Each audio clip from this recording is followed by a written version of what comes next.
नमस्कार मित्रों। द स्वदेश में आपका स्वागत है। यहाँ करते हैं हम लोग देश में हो रही राजनीति पर चर्चा। दिल्ली चुनाव के बाद लग रहा है कि कांग्रेस ने डिसाइड कर लिया है कि अब अपने पैरों पर खड़े होना है। यह बात मैं क्यों कह रहा हूँ और इसका कनेक्शन जुड़ा हुआ है बिहार से, क्योंकि बिहार में कांग्रेस रोज नए परिवर्तन कर रही है। ऐसी राजनीति कर रही है जिससे आरजेडी के माथे पर पसीना आना शुरू हो चुका है। तो दोस्तों, आज के वीडियो में चर्चा करेंगे इसी मुद्दे पर।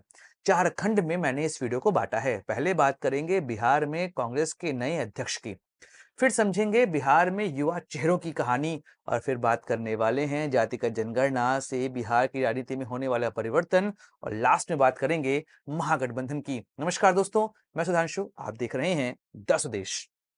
दोस्तों, द स्वदेश एक मंच है जहां पर हम निष्पक्ष पॉलिटिकल एनालिसिस करते हैं। अगर आपको हमारा पॉलिटिकल एनालिसिस पसंद आता है तो आप यूपीआई के माध्यम से हमारी मदद भी कर सकते हैं। बाकी हमारे चैनल को सब्सक्राइब करिए, वीडियो को लाइक करिए और वीडियो को शेयर जरूर करिए।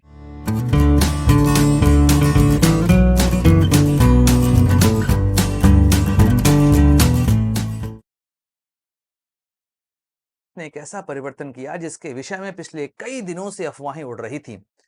बिहार कांग्रेस अध्यक्ष को बदल दिया गया है।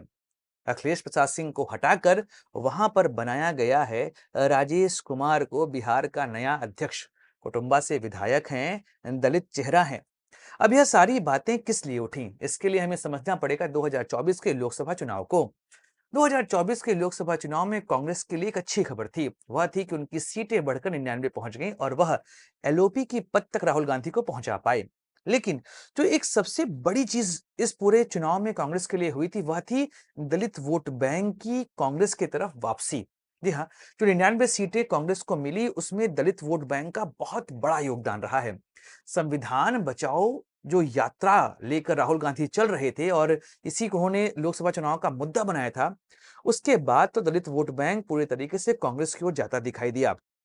अब बिहार के चुनाव में, चूंकि बिहार में 19% आबादी दलित है, ऐसे में राहुल गांधी यह कोशिश कर रहे थे कि इस बार दलित चेहरा वहां पर दिया जाए। जब उन्होंने कृष्णा लावरू को भेजा बिहार, तो वहां पर उन्होंने कह दिया था कि इस बार बिहार में कुछ नया करके दिखाना है। ऐसे में सबसे पहला काम किया गया, अखिलेश प्रसाद सिंह को बदलकर वहां पर राजेश कुमार को बना दिया गया है बिहार का नया अध्यक्ष। अब इससे दो चीजें सध रही हैं। पहला, तो राहुल गांधी की जातिगत राजनीति के लिए जो वह बात लगातार उठा रहे हैं कि दलितों को सही मौका मिलना चाहिए, उसके लिए यहां पर यह काम किया गया। एक और चीज है, अखिलेश प्रसाद सिंह वह लालू प्रसाद यादव के करीबी माने जाते हैं, तो एक तरीके से कांग्रेस को उन्होंने आरजेडी की बी टीम बना दिया था। लेकिन राजेश कुमार यह लालू प्रसाद यादव के आगे दबते नहीं हैं, तो सीधा मतलब है कि कांग्रेस इस बार बिहार में फ्रंट फुट पर खेलने वाली है। और दलितों ने जिस तरीके से कांग्रेस का साथ दिया है, उसके तौर पर भी यह देखा जा रहा है कि इस बार बिहार में कांग्रेस अच्छे तरीके से चुनाव लड़ने वाली है। अब आते हैं सेकंड मुद्दे पर, वह है पदयात्रा और युवा चेहरा। जब कृष्णा लावरू को बनाकर भेजा गया था बिहार का प्रभारी, तो उन्होंने एक बात कही थी कि इस बार कांग्रेस बिहार में आरजेडी की बी टीम बनकर नहीं, ए टीम बनकर खेलने वाली है। और साथ ही हारने वाले घोड़ों की जगह पर हम जीतने वाले घोड़ों पर दांव लगाएंगे। उन्होंने कहा था कि बारात में जाने वाले घोड़े और रेस में जाने वाले घोड़े, यह दो तरह के होते हैं, और इस बार कांग्रेस यहाँ पर रेस में जाने वाले घोड़ों पर ही दांव लगाने वाली है। और रही सही कसर उन्होंने कन्हैया कुमार को बिहार भेजकर पूरी कर दी। अब बिहार की राजनीति में इस बार आपने चीज देखी होगी कि जनता के बीच में युवा चेहरों की भरमार है। जनता इस बार चाह रही है कि बिहार में नया नेतृत्व आए और वह कोई यंग चेहरा हो। अब तेजस्वी यादव के फॉर्म में आरजेडी के पास तो सबसे शानदार यंग चेहरा है, जो काफी एक्टिव है और सबसे पॉपुलर है। लेकिन कांग्रेस इसमें लैग कर रही थी। अगर कांग्रेस के पास कोई चेहरा ही यंग नहीं होगा, तो वह कैसे आरजेडी से यहां पर डील करेगी। तो उन्होंने कन्हैया कुमार को भेज दिया बिहार। कन्हैया कुमार और कृष्णा लावरी, कृष्ण कन्हैया की जोड़ी बिहार की राजनीति में नया परिवर्तन लाने वाली है। अब यह परिवर्तन कैसे होगा, इसके लिए लॉन्च की गई पदयात्रा, पलायन रोको नौकरी दो यात्रा। अब देखिए, अगर राहुल गांधी की राजनीति को आप देखेंगे तो दो यात्राओं ने उनकी राजनीति को पूरे देश में बदल के रख दिया। एक दौर पर वह पार्ट टाइम पॉलिटिशियन कहलाते थे, लेकिन इन दोनों यात्राओं ने उनका परसेप्शन तो देश के लिए बदला है और देश की जनता अब उन्हें सीरियस पॉलिटिशियन मानने लगी है। भारत जोड़ो यात्रा और भारत जोड़ो न्याय यात्रा ने राहुल गांधी के लिए माहौल सेट किया, जिसका प्रभाव आपको 2024 के लोकसभा चुनाव में देखने को मिला था। ऐसे में बिहार में अगर कांग्रेस को कुछ करना था तो उन्हें जनता के बीच जाना चाहिए था। इसके लिए यहाँ पर पलायन रोको नौकरी दो यात्रा शुरू की गई और इस यात्रा को लीड कर रहे हैं कृष्ण कन्हैया मतलब कृष्णा लावरू और कन्हैया कुमार। और माना जा रहा है कि राहुल गांधी भी इस यात्रा का भाग बनने वाले हैं। अगर वह इस यात्रा का भाग बन गए तो अचानक से बिहार में युवा चेहरों की दौड़ में या फौज में कांग्रेस भी शामिल हो जाएगी और वह कन्हैया कुमार को रिप्रेजेंट कर सकती है। और कन्हैया के पीछे जिस तरीके से राहुल गांधी ने अपना हाथ रखा हुआ है, यह साफ है कि उन्हें कांग्रेस की बैकिंग यहां पर मिल रही है। इसके अलावा पप्पू यादव को भी बिहार में उतारने की कवायद चल रही है और आरजेडी और पप्पू यादव की अदावत तो बहुत पुरानी है। अगर आपको 2024 का लोकसभा चुनाव याद हो तो वह पूरी घटना मैंने पहले एक वीडियो में डिस्कस की हुई है, यहाँ पर उसको डिस्कस नहीं करते हैं। लेकिन उस घटना ने यह बता दिया था कि पप्पू यादव अपने क्षेत्र में काफी मजबूत हैं और कांग्रेस का प्रमुख चेहरा है। उनको अगर बिहार भेजा जा रहा है तो इसका मतलब कांग्रेस वहां पर कुछ नया करने वाली है और कुछ ऐसा करेगी जिससे कि राजनीति जो 1989 के पहले बिहार में कांग्रेस हुआ करती थी उस दौर को वापस लाने का प्रयास यहाँ पर यह हो सकता है अगर कन्हैया और पप्पू यादव यहाँ पर साथ मिलकर चुनाव लड़ते हैं कांग्रेस के लिए। अब बात करते हैं जातिगत जनगणना की। 2023 बिहार जातिगत जनगणना रिपोर्ट। सरकार थी महागठबंधन की, कांग्रेस, आरजेडी और जेडीयू, यह तीनों मिलकर जातिगत जनगणना लेकर आते हैं।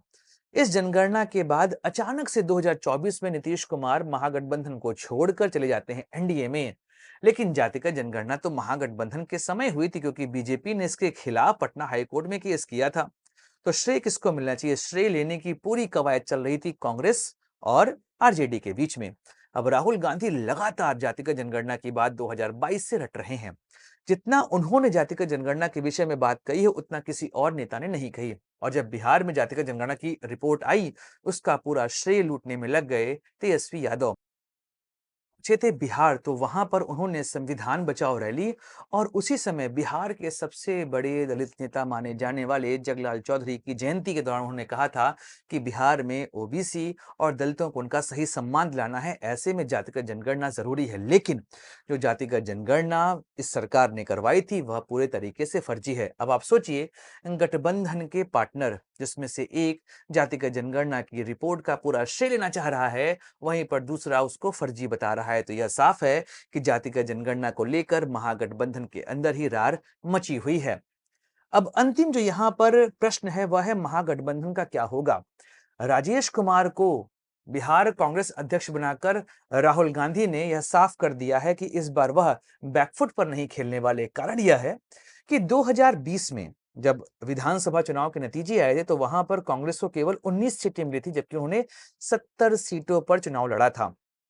तब तेजस्वी यादव ने यह कहा था कि कांग्रेस अगर अच्छे से यहाँ पर चुनाव लड़ती तो हम सरकार बना सकते थे, उनका खराब स्ट्राइक रेट हमारे लिए समस्या पैदा कर गया। लेकिन इस बार कृष्णा लावरू, कन्हैया कुमार और राहुल गांधी का साफ कहना है कि इस बार हमें वह सीटें चाहिए जहां से हम जीत सकते हैं, ना कि संख्या बढ़ाने के लिए हमारी सीटों को यहां पर दे दिया जाए कि बस संख्या बढ़ाने से अगर आप हमको सीट देंगे तो हम आपको जीतकर क्या देने वाले हैं। और यह साफ है कि इस बार यह सभी मिलकर वो उन सीटों की मांग करेंगे जहां पर कांग्रेस जीत सकती है, क्योंकि दलित और मुस्लिम 2024 के लोकसभा चुनाव के बाद कांग्रेस की ओर जाते हमको दिखाई दिए हैं। अब इस बार महागठबंधन में सीट शेयरिंग आसान नहीं होगा। इसके पीछे दिक्कतें क्या कहेंगी मैं पहले आपको समझाता हूं। पहला तो यह है कि कांग्रेस इस बार फ्रंट फुट पे खेल रही है क्योंकि उन्होंने इस बार एक ऐसे नेता को बनाया है अपना अध्यक्ष जो लालू प्रसाद यादव के प्रभाव में नहीं है। सेकंड, जातिगत जनगणना को लेकर भी महागठबंधन में क्लैश चल रहा है।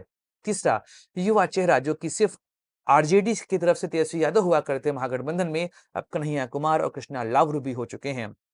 एक और चीज कि बिहार की राजनीति में नीतीश कुमार के वोट को कौन अपने पास रखेगा इसकी भी कवायद यहां पर दिखाई देने वाली है। तो इस बार बिहार के चुनाव में महागठबंधन के लिए चीजें आसान नहीं होने वाली हैं और खासकर दिल्ली के चुनाव से कांग्रेस ने यह सबक सीखा है कि अपने वोट बैंक को प्राप्त करना है तो अपने दम पर खड़े होना पड़ेगा।